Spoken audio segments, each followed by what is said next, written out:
Comment ça tu connais pas cette femme qui est l'une des plus grandes bâtisseuses d'Afrique et de l'histoire?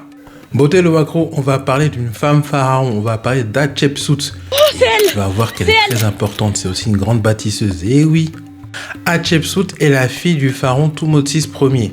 Donc ce dernier régna sur le royaume d'Égypte antique ou le royaume de Kémet pour les connaisseurs.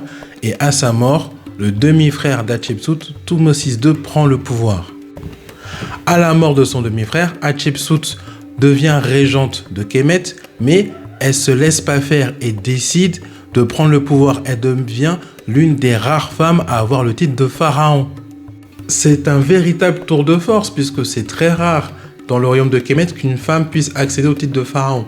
Donc ce qu'elle a fait, c'est quelque chose d'exceptionnel. Elle régna sur Kémet pendant 22 ans. 22 ans de prospérité et de paix pour le royaume de Kémet. C'était une femme de la catégorie des bâtisseuses. Elle a construit des routes commerciales et érigé de nombreux temples au sein du royaume de Kémet. Incroyable. D'ailleurs, c'est sous son règne que fut érigé le temple de Der el-Bahari, un temple à la gloire de la divinité Amon. D'ailleurs, petite pause. Si toi aussi t'es un bâtisseur et tu as des projets dans l'immobilier, n'hésite pas à te procurer ce livre, L'œil du pro, fait par Codia Academy. C'est comme ça, c'est une petite astuce. Si tu veux être un Hatchepsout, tu veux bâtir, voilà. À sa mort, son successeur avait tenté de supprimer Hatchepsout de l'histoire. Mais c'est sans compter sur Wakongo, c'est sans compter sur le Wakro. Nous, on va dire la vérité.